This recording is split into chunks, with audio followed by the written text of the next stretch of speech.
Je suis expert de la Corne de l'Afrique et de l'Arabie du Sud. Je connais le Yémen et toute cette région depuis fort longtemps. Le Yémen, c'est très simple, c'est en arabe signifie le pays de la droite. Al-Yamin, c'est la droite. Alors, la droite de quoi? Quand on est à la Mecque ou Médine, qui étaient des lieux saints bien avant l'islam, quand le soleil se levait, évidemment à l'est, le pays du sud, le pays qui était donc à droite en regardant le soleil, était Al-Yamin. C'était ce grand pays de montagne, mais c'était à l'origine le pays de Saba, le royaume de Saba, qui est un royaume extrêmement important et qui a colonisé les régions des environs, comme l'Érythrée et le nord de l'Éthiopie. Mais c'était aussi le pays du sud. Et les Romains l'ont nommé Arabia Felix, l'Arabie heureuse, il y a 2000 ans. Le Yémen se situe au sud de la péninsule arabique. Nous sommes en Asie, en face de l'Afrique. La mer Rouge étant longitudinale correspond à peu près à 2500 km du nord au sud. Juste au point de jonction entre Djibouti et le Yémen se situe le détroit de Bab el-Mandeb, la porte des larmes. Donc le Yémen est une région montagneuse qui suit complètement la mer Rouge. De part et d'autre, c'est à peu près la même géographie. Mais il y a une autre région qui est le Jebel el Khali, ici, le désert, le grand désert d'Arabie, qu'on appelle le quart vide. Et toute cette région-ci, à l'est du Yémen, qui est le Hadramaout. Le Yémen a comme voisin essentiellement l'Arabie saoudite, qui se trouve au nord et dans les régions désertiques du pays, et le sultanat d'Oman, ou Oman, qui se situe à l'est du Hadramaout, comme voisin géographique terrestre. Et comme autre voisin, il y a le Soudan, l'Érythrée surtout, Djibouti et le Somaliland. Le polythéisme régnait au Yémen. Donc on adorait les étoiles, les astres, on vénérait des divinités diverses et on est passé peu à peu au monothéisme. Alors il y a eu l'adhésion au judaïsme, au Yémen, bien entendu. Ensuite, pendant un très court instant, cela a été pendant à peu près un siècle la chrétienté grâce aux Abyssins d'Éthiopie qui sont venus. Et ensuite, à l'avènement de l'islam, Ali a apporté cette nouvelle et dernière religion et le Yémen a été le premier pays au monde islamisé. L'islam arrive au Yémen par Ali, le gendre du prophète, le mari de Fatima, qui islamise le pays d'une manière très rapide.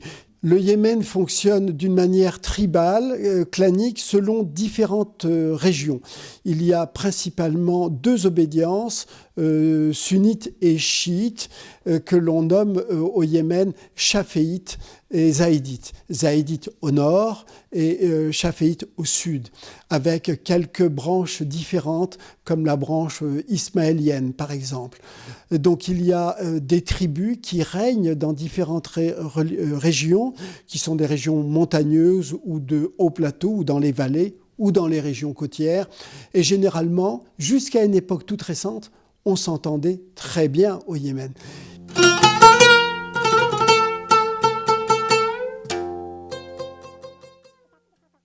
La myrrhe, qu'on nomme Commiphora myrrha, est un arbuste qui croît dans différentes régions du monde, à peu près à la même latitude. On en rencontre en Inde, en Afrique de l'Est, en Afrique saharienne, et puis également au Mexique, dans certaines régions. Par contre, l'encens, c'est une résine qui provient d'un arbre qu'on appelle le Boswellia, et il y a plusieurs espèces et sous-espèces, dont le Boswellia sacra, qui est donc le Boswellia sacré, ainsi nommé par les Romains, qui nommaient le Yémen Arabia Felix, l'Arabie heureuse, parce que à l'époque romaine, gréco-romaine, Il fallait avoir de l'encens pour avoir la bienveillance des dieux. Mais cela était bien avant les Romains et les Grecs, même à l'époque des pharaons. Le Yémen a aussi été un des pays des mille et une nuits. Il ne faut pas oublier donc cette reine de Saba, la reine de Saba mythique, qui envoûte encore les enfants et les poètes, les chanteurs et les musiciens et les écrivains. La reine de Saba, donc, qui aurait existé, mais elle est mythique.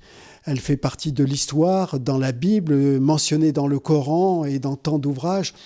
Il y a aussi le roi mage, il y a Melchior, Gaspard et Balthazar. Melchior viendrait du Yémen, d'une petite cité au bord de la mer d'Arabie qui s'appelle Cana.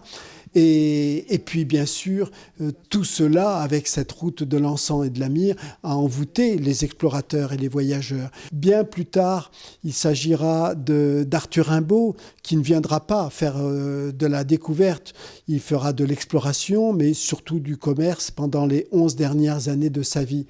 Il y a eu plus tard, bien sûr, Henri de Montfred, qui est un écrivain fameux, qui a envoûté notre enfance et qui a sillonné toutes ces côtes. André Malraux s'y est intéressé aussi en survolant le Yémen, et bien d'autres voyageurs et explorateurs. Ce sont des habitations qui sont absolument occupées, par une grande famille ou que l'on pourrait nommer un clan tribal. C'est-à-dire, il peut y avoir entre 15 et 30 individus. Ce type d'architecture extrêmement fidèle correspond à la base à de l'architecture de pierre durant 2 étages, et ensuite il s'agit de la brique cuite. C'est un habit traditionnel de femme Sanaani, un habit extrêmement beau avec des bijoux, ce travail en filigrane absolument magnifique, car l'art du filigrane au Yémen est extrêmement important. C'est un art qui a été usité par les Juifs yéménites jusque dans les années 1950. Il y a aussi un voile très spécifique qu'on appelle mamour, qui est un voile avec un contrepoids. Les femmes ont quasiment autant de droits que les hommes. Elles conduisent, elles peuvent être patronnes d'une société, tenir la direction d'établissements, etc. Aden a été le 3e port au monde, donc avec une circulation de voyageurs, d'explorateurs, de commerçants, de militaires, en tout genre. Il y a aussi la tradition maritime. Les Yéménites sont de grands marins également. Il y a des constructeurs de bateaux, il y a des chantiers au bord de la mer Rouge et de l'océan Indien. Cette tradition perdure avec des modifications au fil du temps. Dans les années 1600, il y a eu les Portugais qui sont arrivés avec Vasco de Gama, le grand Albuquerque. Et donc il y a eu le château arrière du bateau, du Sambouk, que l'on nomme Dao d'une manière courante, mais il y a beaucoup de noms spécifiques au Yémen. Le château arrière a pris, disons, l'allure de château arrière des caravelles, des bateaux anciens.